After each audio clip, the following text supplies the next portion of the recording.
আমার মন্তরের কোনো গুণ নেই খোদা, গুণ তোমার নামের। সেই নামের গুণে গুণী নামে খাঁটি করো সেই গুণিনগিরি। দোয়া করো এই ঠাকরেনের স্বামীকে, বিপদ আপদ থেকে রেহাই দাও তারে। আমার গুণিনগিরির মান রাখো খোদা, আমার গুণিনগিরির মান রাখো। নমস্কার শ্রোতা বন্ধুরা, শ্রবণ সঙ্গী পডকাস্ট চ্যানেলে আপনাদের আবারও স্বাগত। বাংলা সাহিত্যের বিপুল ভাণ্ডার থেকে আমরা নিয়ে এসেছি বরণীয় লেখকের কিছু স্মরণীয় সৃষ্টি। আমাদের আজকের গল্প প্রখ্যাত সাহিত্যিক নরেন্দ্রনাথ মিত্রের লেখা গল্প কেরামত। গল্পটি সম্পূর্ণ সংস্কার মুক্ত মন নিয়ে শোনার অনুরোধ জানাচ্ছি আপনাদের।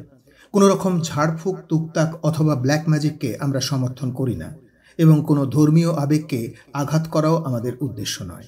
এর সাথে জানিয়ে রাখে, সিগারেট অথবা কোনো রকম মাদক গ্রহণ করবেন না, এটি আপনার মৃত্যুর কারণ হতে পারে। আমাদের আজকের গল্পটি যদি আপনাদের ভালো লেগে থাকে তাহলে অনুগ্রহ করে একটি লাইক ও শ্রবণ সঙ্গী চ্যানেলটিকে সাবস্ক্রাইব করে পাশে থাকবেন। শুরু হচ্ছে আমাদের আজকের গল্প, নরেন্দ্রনাথ মিত্রের কলমে কেরামত। এমন মানব জনম আর কি হবে, মন যা করো তরায় করো এই ভবে। এমন মানব জনম আর কি হবে, মন যা করো তরায় করো এই ভবে। অনন্তরূপ সৃষ্টি করলেন সাই, শুনি মানবেরই উত্তম কিছুই নাই। অনন্তরূপ সৃষ্টি করলেন সাই, শুনি মানবেরই উত্তম কিছুই নাই। দেব দেবতাগণ করেন আরাধন জন্ম নিতে মানবে। দেব দেবতাগণ করে আরাধন জন্ম নিতে মানবে। মন যা করো তরায় করো এই ভবে। এমন মানব জনম আর কি হবে, মন যা করো তরায় করো এই ভবে। ফকির দরবেশকে কিছু খয়রাত করবেন মা ঠাকরেন, খোদা তাল্লা সুখে রাখবেন আপনাদের। কাঁধে জীর্ণ ঝুলি, পরনে ডোরাকাটা লুঙ্গি, খোলা গায়ে বুক ভরা কালো কালো লোম, মাথায় ছোট সাদা একটা ময়লা টুপি তেরছা করে পরা। মফিজউদ্দিন ফকির এসে মজুমদারের উঠোনের ওপর এসে দাঁড়াল। তারপর একবার করুণ মোলায়েম কণ্ঠে ডাক দিল, মা, মা, ও মা, মা ঠাকরেন, ও মা ঠাকরেন। সন্ধ্যা অনেক সেরে হবিষ্যান্ন করতে যাচ্ছিলেন হৈমবতী। উঠোনে ভিখিরির গলা শুনে বিরক্ত স্বরে বললেন, খয়রাত নেওয়া তোমার কি একটু সময় নেই বাচ্চা? এই ভর দুপুরের সময় এসেছো খয়রাত নিতে? চালের বড় মেটে হাঁড়ি থেকে দুমুঠো চাল সরায় তুলে নিয়ে দোর খুলে দাওয়ায় এসে দাঁড়ালেন হৈমবতী। যত অসময়ে ভিখারি এসে উপস্থিত হোক, ভিক্ষা তাকে গৃহস্থের দিতেই হয়। আষাঢ়ের মেঘ ভাঙা রোদ বড় চড়া হয়ে উঠেছে। করকের টিনের ছাওয়া ঘর, তার কানাচের ছায়ায় এসে সরে দাঁড়িয়ে ঝুলিটি ফাঁক করে ধরল মফিজউদ্দিন। পৈঠার ওপর দাঁড়িয়ে সরাটি সেই ঝুলির মধ্যে হৈমবতী উপুড় করে দিলেন। মফিজউদ্দিন ঝুলির দিকে তাকালো না। ঝরঝর করে চাল পড়ার শব্দটুকু শুনতে শুনতে হৈমবতীর মুখের দিকে তাকিয়েছে, বলল, মনে কি কিছু অশান্তি আছে মা? বলুন বলুন, এই ফকির দরবেশের কাছে খোলসা করে বলুন, খোদা শানে রাখবেন আপনাদের। হৈমবতীর মুখের দিকে তাকালে তার মনের অশান্তির কথা সহজেই টের পাওয়া যায়। 60-এর কাছাকাছি বয়স, যৌবনে যে সুন্দরী ছিলেন তার গায়ের রং আর মুখের গড়ন দেখলেই বোঝা যায়। এখনো সেই ক্ষীয়মান সৌন্দর্যের সঙ্গে দুঃখ আর দুশ্চিন্তার ছাপ অদ্ভুতভাবে মিশে আছে। কোটরাগত দুটি চোখে বিবর্ণ নিষ্প্রভ দৃষ্টি, কপালে 3-4টি বলিরেখা অত্যন্ত স্পষ্ট হয়ে উঠেছে। মাথায় খাটো সাদা থানের আঁচলের তলায় খাটো করে ছাঁটা কাঁচা পাকা অবিন্যস্ত চুলগুলির কিছু কিছু রয়েছে খাড়া হয়ে। ফকিরের তীক্ষ্ণ অভ্যস্ত দৃষ্টিতে হৈমবতীর মনে অশান্তি গোপন রইল না। ফকির দরবেশ শব্দ দুটি শুনে যেন একটু সমীহর সঙ্গে তাকালেন মেফেজউদ্দির দিকে। এ তাহলে সাধারণ ভিখিরি নয়, গনিন ফকির দরবেশ, 40-42 বছরের রোগাটে সাধারণ মুসলমান। চাপদাড়ি সত্ত্বেও গালের তোবড়ানো ভাবটি ধরা যায়। আলকাতরার মতো গায়ের রং, গলার নিচে দুটো হাড় জেগে উঠেছে। ডান দিকের কাঁধের ওপর একখণ্ড দাঁত, ভারী কুশ্রী চেহারা। তবু কেমন যেন মায়া হয় দেখলে। বোধহয় ধরন একটু রোগাটে বলেই, কিন্তু ছোট ছোট চোখ দুটি সম্পূর্ণ স্বতন্ত্র। রক্তাক্ততার রং, দৃষ্টির মধ্যে অদ্ভুত তীক্ষ্ণতা আছে। সেই চোখ দুটি স্থির হয়ে রয়েছে হৈমবতীর দিকে। একটু যেন শিউরে উঠলেন। ভিতরে ভিতরে কেমন যেন একটু অস্বস্তি বোধ করলেন হৈমবতী। হঠাৎ তার মনে হলো এই দুর্বল ক্ষীণপ্রাণ লোকটির মধ্যে কি যেন একটা অলৌকিক শক্তি রয়েছে। কালো পুরু পুরু ঠোঁটে অভয়দানের ভঙ্গিতে মাফিজউদ্দি প্রসন্ন ভঙ্গিতে হাসল। সামনের কয়েকটি দাঁত থেকে আভাস এলো হলদে রঙের। মাফিজউদ্দি বলল, বলুন মা, বলুন, কিসের দুঃখ আপনার? এত চিন্তা ভাবনা কিসের? কি ঢুকেছে আপনার ঘরে? কোনো ব্যামো পীড়া না কোনো মামলা মোকদ্দমা? সর্বাঙ্গ রোমাঞ্চিত হলেন হৈমবতী। সব জানে, এ নিশ্চয়ই সব জানে। হৈমবতী তদ্গতভাবে বললেন, যদি সবই জানো, ছল করছো কেন ফকির? আজ 10 দিন ধরে কলকাতার হাজতে আছে আমার ছেলে। অমন শান্ত নিরীহ মানুষ, না জানি কি কষ্টেই দিন কাটছে তার হাজতের মধ্যে। আচ্ছা, পুলিশের কি চোখ নেই সঙ্গে? মানুষকে ধর্মার সময় কি তারা মুখের দিকে তাকায় না? মুখের দিকে চাইলেই তো ধরন বোঝা যায়, মানুষের মন বোঝা যায়, বোঝা যায় কে দোষী কার দোষ নেই। মাফিজউদ্দি বলল, আমার মনও সেই একই কথাই বলছিল মা ঠাকরেন। কর্তা তাহলে আটকে আছেন ওই শহরের হাজতে, তাই তো? হ্যাঁ বাবা, জেলের চেয়েও নাকি সেখানে বেশি কষ্ট। রাস্তায় হলো দাঙ্গা হাঙ্গামা, আর জোর করে টেনে নিয়ে গেল তাকে ঘর থেকে। অমন শান্ত মানুষ, তাকে কিনা জড়ালো খুনের দায়। অবশ্য আমার ছোট ছেলে লিখেছে ভয়ের নাকি কিছু নেই, বড় উকিল দেয়া হয়েছে। চিন্তা করতে মানা করেছে সে, কিন্তু সে তো লিখেই খালাস। চিন্তা না করে আমি পারি কি করে? আর চিন্তা করেও তো ঠিকতে পারি না। ভেবে ভেবে মাথার আমার আর কিছু নেই বাপু। ইচ্ছে পাগল হয়ে গেলে বাঁচতুম। মাফিজউদ্দি কানাচ থেকে ঘুরে এসে সবচেয়ে নিচের পৈঠার ওপর দাঁড়াল। বলল, ভাবনা চিন্তার তো কথাই মা। তা উকিল তো লাগিয়েছেন, গুণ জ্ঞান কিছু করেছেন তো সেই সঙ্গে? হৈমবতী বললেন, করেছে বই কি বাবা, শনি সত্যনারায়ণের পুজো দিয়েছি, পাঁটা মানুষ করেছি কালীর বাড়িতে, সিন্নি মানত করেছি সোনারপুরের দরগায়। সেখান থেকে হোক এখন ভগবান যদি একটু মুখ তুলে চান। চাইবেন কি মা, চাইবেন চাইবেন, খোদা কি কাউকে না দেখে পারেন? কিন্তু আরও কিছু গুণগান আপনাকে যে করতে হবে মা। সবই নসিবের ফের কি না? ওই গুণ জ্ঞান টুকটাক কিছু না করলে ফের কাটে না, কষ্ট ঘুচতে চায় না নসিবের। তাহলে ওসবও তোমার জানা আছে? ছল করো না বাপু, সত্যি করে বলো। আমার মনে হচ্ছে সব তুমি জানো। মাফিজউদ্দি মনে মনে উৎপ্রফুল্ল হয়ে উঠল। ভালো একটা দাওয়াই বোধহয় লেগে গেল এবার। ইদানিং পশার প্রতিপত্তি তার প্রায় নেই বললেই চলে।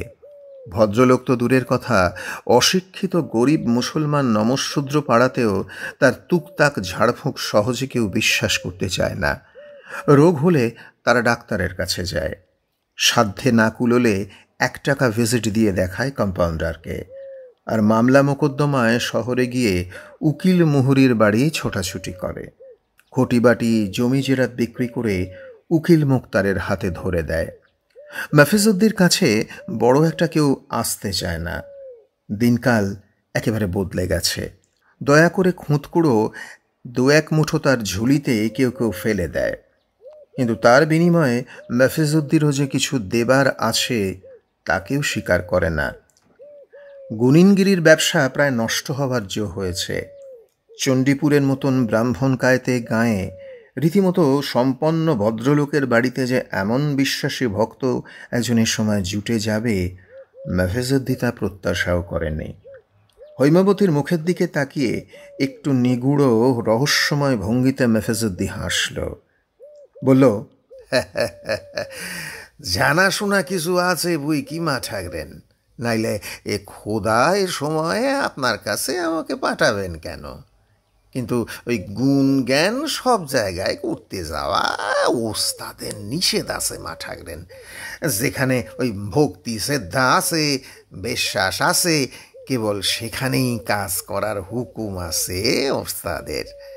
সব আছে ফকির, বিশ্বাস ভক্তি আমার সব আছে। আমাকে ভুলিও না। আর দাওয়াই সে উঠে বসো। আমার যাতে ছেলের যাতে ভালো হয়, ছেলে যাতে নিষ্কৃতি পায়, তার ব্যবস্থা তোমাকে করতেই হবে বাবা। খুশি হয়ে দাওয়ায় উঠে ছোট্ট জলচৌকিখানার উপর বসতে যাচ্ছে মফিজউদ্দিন, হঠাৎ ঘরের ভেতর থেকে কার মিষ্টি গলা শোনা গেল। মা, কি শুরু করেছেন আপনি? খেতে আসুন। হৈমবতী ভেজানো দরজার ফাঁকের দিকে তাকিয়ে বললেন, কি আবার শুরু করব? শুনলে তো সব ফকিরের কথা। ঘরের ভেতর থেকে জবাব এলো, শুনেছি। আপনিও যেমন ওসব বুজরুকিতে আজকাল আবার কেউ বিশ্বাস করে নাকি? ওসব বিদায় করে দিয়ে এবার খেতে চলুন আপনি, ভাত ঠান্ডা হয়ে গেল। রেগে উঠলেন হৈমবতী। যাক, আমি যে কবে ঠান্ডা হব সেই দিন গুনছি এখন। ঘরের ওপর এমন বিপদ, তাতেও তোমার নাওয়া খাওয়া শোয়া ঘুমোনোর একটু এদিক ওদিক খবর জো নেই, চিন্তা নেই, ভাবনা নেই। কি শান্তিতে যে আছো তুমি তা তুমি জানো। আমার ভাত ঢাকা দিয়ে রাখো, এখন আবার খাওয়া হবে না।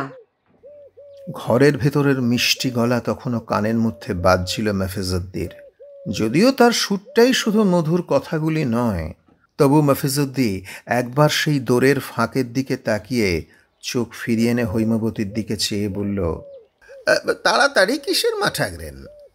আপনি বরং ততক্ষণ ওই সেবাটি সেরে আসুন, আমি ততক্ষণ এখানে এই বসছি। হ্যাঁ, আর ওই বউ ঠাকরেনরে বলুন দয়া করে 1 সিলিন তামাক আমাকে ফেলে দিতে, একটি দেশলাই আর একটু নারকোল সোবড়া, হুঁকের কলকে, এ তো দেখছি এখানেই আছে। কলকেটা তুলে দিন মা ঠাকরেন, ও হুঁকো বোধহয় আমাদের নয়।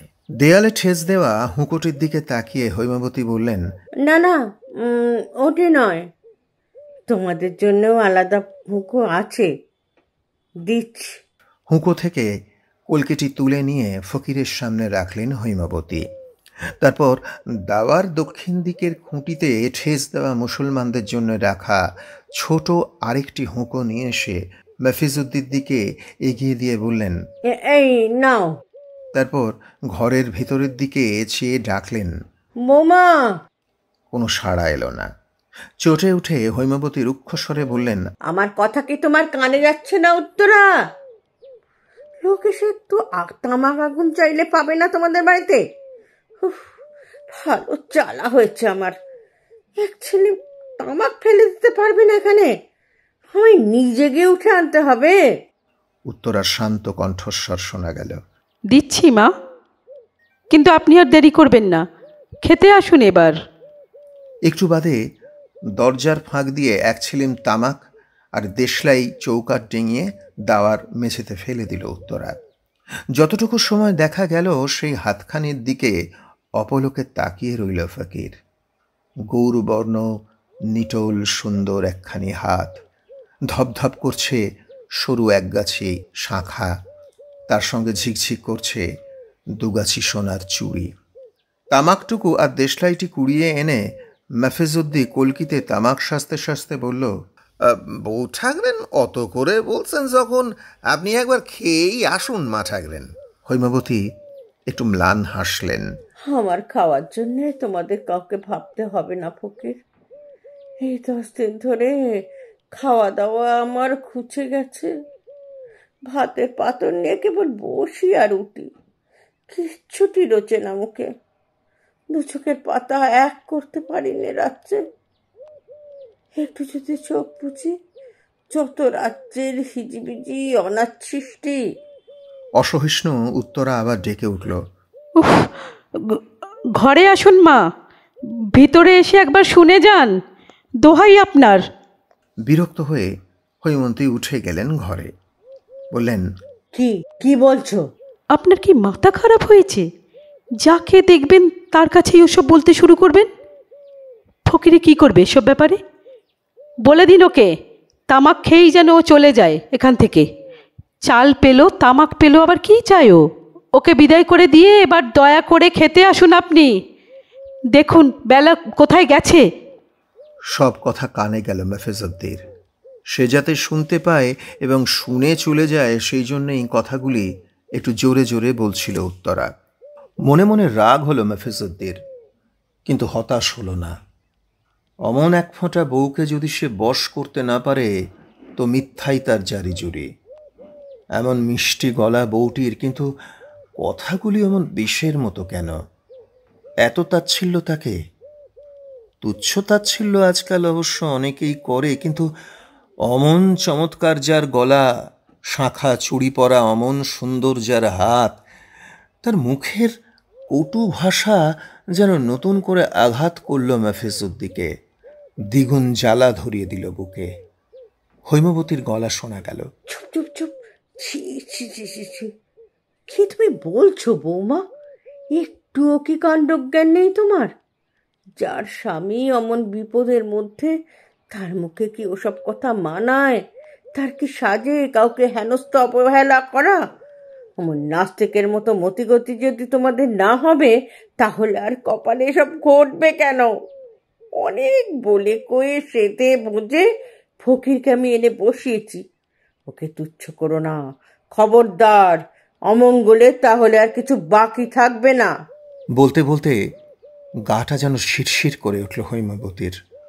উত্তরা বলল, কেবল আমি কেন, আজকাল কেউ ওসব ঝাড় ফুঁক বিশ্বাস করে না মা।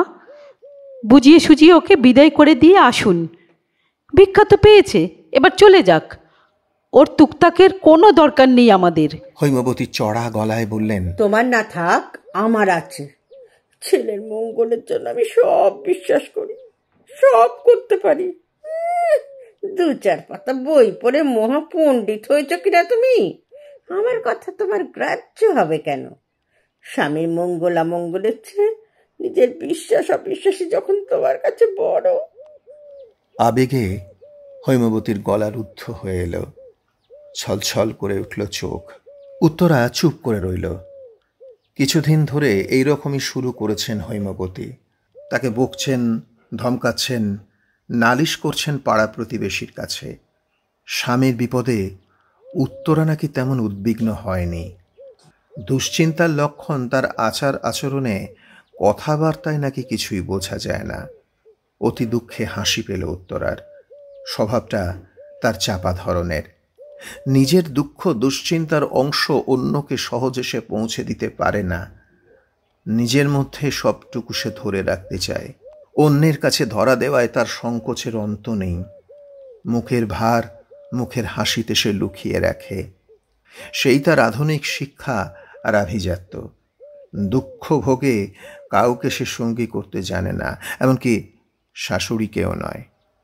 সংসারের দৈনন্দিন কাজকর্ম করে যায় উত্তরা, সেবা করে খুড়শ্বশুরের। নিজের দুঃখ নিঃশব্দে বহন করে নিজের মধ্যে। আর তার এই নিঃসঙ্গ বিচ্ছিন্নতা সবচেয়ে দুঃসহ লাগে হৈমবতীর। সুব্রত তো কেবল উত্তরার স্বামীই নয়, তারও তো ছেলে।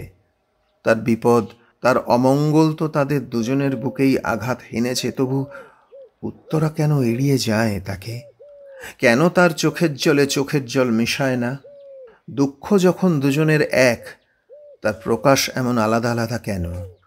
উত্তরা তাকে সান্ত্বনা দেয়, আশ্বাস দেয়, ভরসা দেয়, কিন্তু তার ব্যাকুলতায় নিজের ব্যাকুলতা মিশিয়ে দেয় না।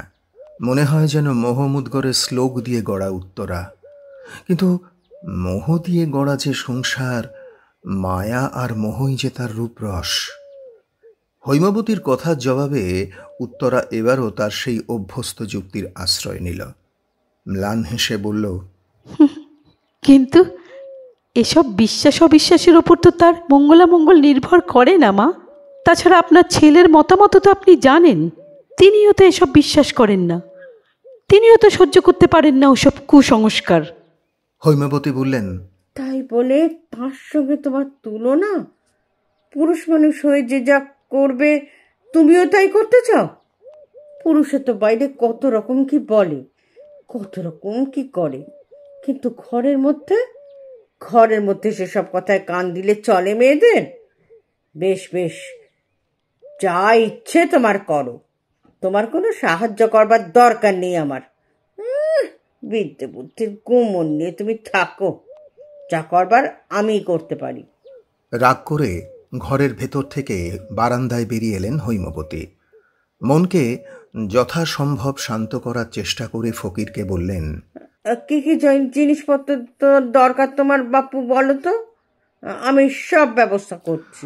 ব্যবস্থা যে কোনো একজন করলেই অবশ্য উদ্দেশ্য সিদ্ধি হয় মাফেজুদ্দির।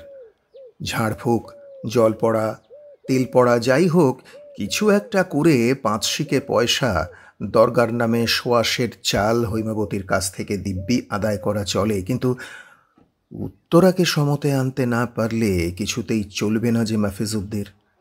তার লেখাপড়া আর বিদ্যাবুদ্ধির অহংকার না ভাঙতে পারলে শান্তি আসবে না মাফেজুদ্দির মনে। সোনার চুড়ি পরা অমন সুন্দর তুলতুলে নরম যার হাত, অমন মিঠে যার গলা, চোখ জুড়োনো যার গায়ের রং, এমন শক্ত তার মন, কঠিন তার হৃদয় যে স্বামীর অমঙ্গলের ভয় দেখিয়েও নিজের বিশ্বাস থেকে তাকে টলাতে পারছে না। গুণিনগিরির ওপর তার অবিশ্বাস যদি ঘোচানো নাই গেল, তাহলে আর গুণের দাম কি রইল মাফেজুদ্দির? কেবল 5 শিকের পয়সা আর সোয়াশের চালে কি তার দাম ওঠে, না মন ভরে? খানিকক্ষণ চিন্তা করে দেখল মাফেজুদ্দির কোন আজব অলৌকিক শক্তির পরিচয় দিয়ে মুগ্ধ করতে পারে মেয়েটিকে, তার মনের বিশ্বাস আনতে পারে নিজের জারিজুরির ওপর। কিন্তু তেমন কোনো শক্তির কথা তার মনে পড়ল না। না, ম্যাজিকওয়ালাদের মতো কোনো ক্ষমতাই তার নেই। না জানে সে তাসের খেলা, না পাবে কাগজের টুকরোকে রূপোর টাকা বানাতে, কিংবা ডিমের ভেতর থেকে আস্ত মুরগির বাচ্চার ডাক শোনাতে। কোনো অসাধারণ বিদ্যা তার নেই। তার পড়া লতা হাতে বেঁধে 3-4 জন জ্বরমুক্ত হয়েছে, কিন্তু 23-24 জন ভুগে মরেছে ম্যালেরিয়ায়। তার জল পড়া খেয়ে পেটের অসুখ 2-4 জনের সেরেছে বটে, কিন্তু সেই সঙ্গে সস্তা দামের হোমিওপ্যাথিক ওষুধও কিনে খেয়েছে তারা। যারা খায়নি তারা রেহাই পায়নি।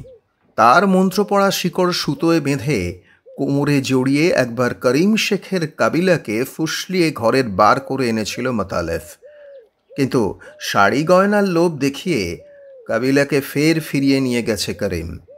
মোকদ্দমা করে জেলে পাঠাবার জো করেছিল মোতালেফকে। হাতে পায়ে ধরে জরিমানা দিয়ে অবশেষে রেহাই পেয়েছে।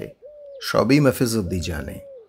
নিজের জারিজুরিতে ভিতরে ভিতরে নিজেরই আস্থা প্রায় নষ্ট হয়ে গিয়েছে, কিন্তু যেমন করেই হোক আজ এই সুন্দরী বধূটির কাছে নিজের মান তাকে রাখতেই হবে। কিছুতেই সে হার স্বীকার করতে পারবে না, হটে যেতে পারবে না এখান থেকে। হৈমবতী আবার তাগিদ দিলেন, কই বাপু, বললে না তো কি কি লাগবে? মাফিজুদ্দি একটু চমকে উঠল। তার সেই গুড় ও রসাত্মক গুণিনী হাসি হেসে বলল, সেই কথাই ভাবছিলাম মা, কি বলি আপনাকে, জিনিসপত্রের তো বেশি কিছু দরকার নেই মা, দরকার শুধু ভক্তি শ্রদ্ধার, দরকার বিশ্বাসের। পীরের নামে ওই 5 শিকে পয়সা, সোয়াশের চাল, আর ওই পান সুপুরি, ওই শুধু আপনার খরচ। আর সর্ষের তেল দিতে হবে 1 বাটি। জিনিস সব আছে আমার ঝুলির মধ্যে, সেই জিনিস মিশিয়ে মন্তর পড়ে ওই তেল আমি শুদ্ধ করে দেব। কিন্তু মা, একটি কথা আছে যে আমার। কি কথা বলো? কাজ তো আপনার দ্বারা হবে না মা, কাজ করতে হবে কর্তার পরিবারের। পরিবারের? হ্যাঁ মা ঠাকরেন, হ্যাঁ, পরিবারেরকে তো সব কাজই করতে হয়, তাই নিয়ম। মান মতন আপনজন অবশ্য এই দুনিয়ায় কেউ নেই, তবু এসব গুণগান টুকটাক পরিবারকে নিজের হাতে করতে হয় মা ঠাকরেন, নইলে যে ফল ফলে না। ফল ফলে না? মুহূর্তকাল স্তব্ধ হয়ে রইলেন হৈমবতী। কি নিষ্ঠুর নিয়ম সংসারের! মায়ের মতো আপনজন আর কেউ নেই, তবু সন্তানের সব কাজ মাকে দিয়ে চলে না। তার শুভাশুভ মঙ্গলামঙ্গল দেখতে, সুখ দুঃখের ভাগ নিতে আরেকজনকে ডেকে আনতে হয় পরের ঘর থেকে। গুণগান তুকতাকের কাজ সঁপে দিতে হয় সেই পরের মেয়ের হাতে। একটু চুপ করে থেকে হৈমবতী বললেন, তাহলে কি করব বলো? আপনি বুঝিয়ে সুঝিয়ে আসুন বউ ঠাকরেন রে। পরিষ্কার ধোয়া রঙিন শাড়ি পরুন তিনি, এলো চুল ছড়িয়ে দিন পিঠের ওপর, ভালো করে তেল সিঁদুর পরুন, তারপর এক বাটি সর্ষের তেল হাতে নিয়ে বসুন গুনিনের সামনে। মন্ত্র পড়ে আমি শোধন করে দেবো সেই তেল, তারপর গায়ে মুখে মাখবেন দুজনে, মেখে মুখোমুখি বসে কর্তার জন্য দোয়া মাংবেন খোদার কাছে, কান্নাকাটি করবেন খোদার দুয়ারে। আপন বিপদ সব দূর হয়ে যাবে কর্তার, কোনো কিছু তাকে আর কাহিল করতে পারবে না। হৈমবতী চুপ করে রইলেন।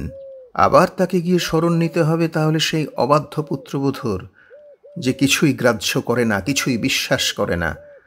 মাফিজউদ্দি তার মনের ভাব বুঝে বলল, যান মা যান, আপনি গোসা করে থাকবেন না, ডেকে আনুন ওই ঘরের বউ ঠাকরেন রে। বলুন গিয়ে তার স্বামীর কাজ তিনি করবেন না তো কি পাড়ার লোক এসে করে দেবে? আপনাদের ভদ্রলোকের ঘরের কি এই রীতি? বিপদ আপদ যদি দূর হয় কর্তার, তো লাভ হবে কার? হাসি ফুটবে কার মুখে? তেনার পরিবারের না অন্য কারোর? মান সম্মান নিয়ে যদি তিনি একবার বেরিয়ে আসতে পারেন, তো সুখের ঢেউ লাগবে কার অন্তরে? তেনার না পাড়াপড়শির? আর যদি অমঙ্গল অঘটন কিছু ঘটে তো... চুপ করো, চুপ করো ফকির, চুপ করো। ও সব কথা মুখে এনো না। কোনো রকম অমঙ্গল ঘটে না যেন আমার বাঁচার। না মা, না না, ঘটবে না, ঘটবে না। আমি ওই কথার কথা বলছিলাম আর কি। কিন্তু গুণিনের কাজকর্মকে হেনস্থা করলে ফল তার ভালো হয় না মা। মামলা মোকদ্দমার ব্যাপার, এ বড় সাংঘাতিক ব্যাপার। জেল ফাঁসি কিসে যে কি হয় কি বলা যায় মা ঠাকরেন? আইন আদালতের কারবারটাই তো আলাদা। শাঁসা মিশায় তফাৎ যে সেখানে ভারী কম। চুড়ুই ভাতির নিবারণ বোসের নাম শুনছেন তো? ফৌজদারি মামলায় জেল হয়ে গেল ওনার 3.5 বছর। কত উকিল মুক্তার কিছু করতে পারল না। পারবে কি করে? হ্যাঁ, তেনার পরিবারের এরকম দেমাগ ছিল মা ঠাকরেন। হেলা হেনস্থা ছিল মনের মধ্যে। অশুদ্ধ কাপড়ে এসেছিল ওই তেল পড়া নিতে। হৈমবতী বাধা দিয়ে বললেন, ও সব আলোচনার করো না ফকির, আমার আমার গা কাঁপে শুনলে। যাচ্ছি, আমি যাচ্ছি, যেমন করে পারি ডেকে আনছি তাকে। জান মা যান, বলুন গিয়ে অমন হেলা হেনস্থা ভালো নয় গেরস্তর বউয়ের, তাতে নসিবে গোয় না। হৈমবতী উঠে গেলেন ঘরে। দোরের পাশে চুপ করে দাঁড়িয়েছিল উত্তরা। ফকিরের কথা শুনে মাঝে মাঝে তার হাসি পাচ্ছিল, কখনো বা রাগে জ্বলে যাচ্ছিল গা। ইচ্ছে হচ্ছিল তখনই গিয়ে ঘাড় ধরে বের করে দেয় বারান্দা থেকে। হৈমবতী কাছে এসে বললেন, শুনলে তো সব? শুনলুম, কিন্তু আপনি ওসব কিছু বিশ্বাস করবেন না মা। আপনাকে ভয় দেখাবার জন্য যত সব মিথ্যে কথা বানিয়ে বলছে ও। ওর কথায় কান দেবেন না। আজও তো চিঠি পেলাম ঠাকুরপুর, ভালো উকিল দেওয়া হয়েছে তার জন্য, আর বন্ধুরা সবাই মিলে তার জন্য চেষ্টা করছে। কিচ্ছু ভাববেন না আপনি, কোনো চিন্তা করবেন না। ওকে বিদায় করে দিয়ে আপনি এবার খেতে আসুন। কিন্তু হৈমবতী যেন সব কথা শুনেও শুনলেন না। এক মুহূর্ত তীক্ষ্ণ দৃষ্টিতে তাকিয়ে রইলেন উত্তরার দিকে, তারপর বললেন, বৌমা, তোমার জন্যে আমি কি শেষে মাথা খুঁড়ে মরবো? সুব্রতর মঙ্গল অমঙ্গল কিচ্ছু নয়, তোমার জিতটাই সবচেয়ে বড়। আমি তোমার হাতে ধরে বলছি বৌমা, আমার কথাটা শোনো, আমার কথা শোনো, ভালো হবে, মঙ্গল হবে তোমার। বলতে বলতে হৈমবতীর চোখ জলে ঝাপসা হয়ে গেল। দু চোখ বেয়ে গড়িয়ে পড়তে লাগলো জল। মুহূর্তকাল সেই দিকে তাকিয়ে রইল উত্তরা। তারপর স্নিগ্ধ আর্দ্র কণ্ঠে বলল, আপনি গিয়ে বসুন মা, আমি ফকিরের কথা মতো তৈরি হয়ে আসছি। মিনিট কয়েক বাদে তেলের বাটি হাতে দাওয়ায় এসে দাঁড়ালো উত্তরা। ফকির উৎপ্রফুল্ল চোখে তার দিকে একবার তাকালো। জয় হয়েছে মাফেজউদ্দির, তার কথাও তাহলে মেনেছে উত্তরা। ধারণাতীত আশাতীত তার এই বশ্যতা। ভিজে চুলের রাশ দেখা যাচ্ছে আঁচলের ফাঁকে। গাঢ় লাল রঙের শাড়ি পরেছে নতুন বউয়ের মতো। খাটো ঘোমটার আড়ালে আর চোখে একবার দেখল মাফেজউদ্দি। গৌরবর্ণ সুন্দর ছোট কপালে জল জল করছে সিঁদুরের ফোঁটা। চোখ দুটি আনত হয়েছে লজ্জায়। ভারী খুবসুরত খোদার সৃষ্টি। মাফিজউদ্দিন নির্দেশ মতো কাঁকন পরা দুহাতে তেল ভরা বাটি এগিয়ে ধরল উত্তরা। ঝুলি থেকে কাগজে মোড়া খানিকটা সাদা গুঁড়ো বার করে মাফিজউদ্দিন সেই তেলের মধ্যে ছড়িয়ে দিল। তারপর ফুঁ দিতে লাগল মন্ত্র পড়ে পড়ে। দোরের ফাঁকে একখানি হাতের কেবল একটু আভাস এসেছিল। এবার শাঁখা বাঁধানো অলঙ্কৃত দুখানি হাতই সম্পূর্ণ তার দিকে মেলে ধরেছে উত্তরা। কিন্তু সেই হাতের দিকে আর তাকালো না মাফিজউদ্দিন। এই মেয়েটির চোখে সে নিজেকে ছোট করতে পারবে না। নিজের কৃতিত্বকে সে উজ্জ্বল করে তুলবে। তেলে কানায় কানায় ভরেছে বাটি। তার উপর চোখ রেখে অত্যন্ত সতর্কতার সঙ্গে মন্ত্র আউড়ে যেতে লাগলো মাফিজউদ্দিন। মাফিজউদ্দিন এমন মন দিয়ে জীবনে কোনো দিন মন্ত্র পড়েনি।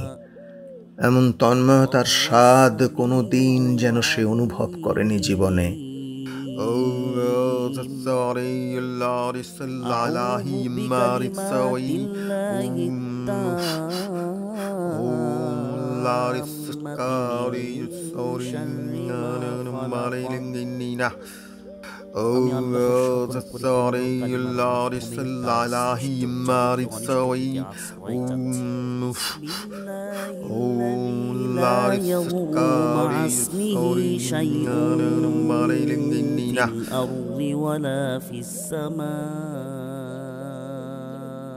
মন্ত্র পড়া শেষ হয়ে গেলে একান্ত সম্ভ্রমের সঙ্গে মাফিজউদ্দিন বলল, যান যান ঠাকরেন, ঘরে যান, আমার কাজ হয়ে গিয়েছে।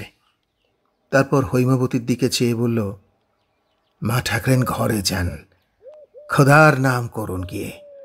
খোদা সবাইকে শান্তিতে রাখুন, দোয়া করুন সবাইকে, সবাইকে দোয়া করুন।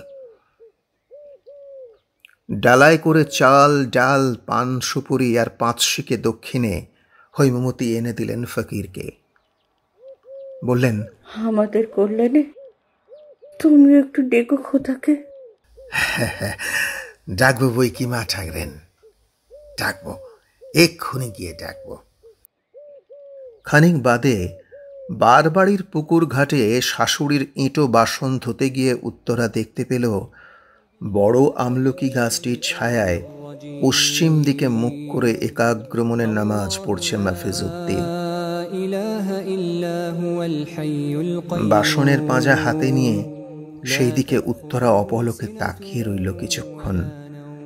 নামাজ পড়ার ভঙ্গিটুকু ভারী সুন্দর লাগলো তার চোখে। মনে পড়ল খানিক আগে তন্ময় হয়ে তেলের বাটির দিকে চেয়ে মন্ত্র পড়ছিল ফকির, তখনও তাকে বেশ দেখাচ্ছিল।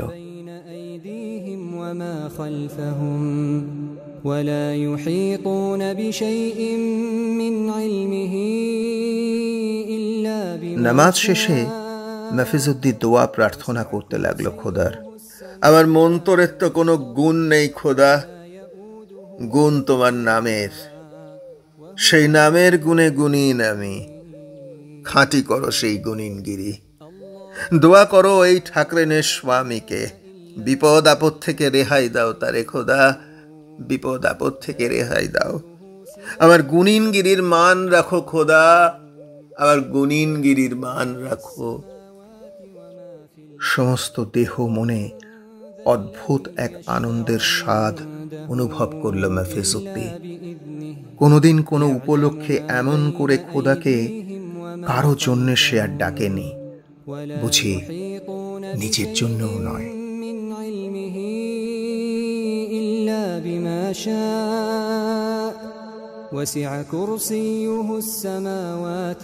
আপনারা এতক্ষণ শুনছিলেন প্রখ্যাত সাহিত্যিক নরেন্দ্রনাথ মিত্রের লেখা গল্প কেরামত। কেমন লাগলো আমাদের আজকের গল্প? ঝটপট লিখে ফেলুন আমাদের আজকের এপিসোডের কমেন্ট বক্সে আর শেয়ার করে নিন অন্যদের সাথে। আজ গল্পে হৈমবতীর চরিত্রে ছিলেন ক্ষমা ব্যানার্জি, উত্তরার চরিত্রে ছিলেন বুলবুল দত্ত এবং গল্প পাঠে ও মাহফিজ উদ্দিন চরিত্রে ছিলাম আমি প্রবীর। তাহলে আজকের মতো বিদায়, ফিরছি আরও একটি নূতন গল্পের সাথে। সবাই ভালো থাকবেন, আনন্দে থাকবেন, সকলের ভালো হোক। নমস্কার। ولا يحيطون بشيء من علمه إلا بما شاء وسع كرسيه السماوات والأرض ولا يؤوده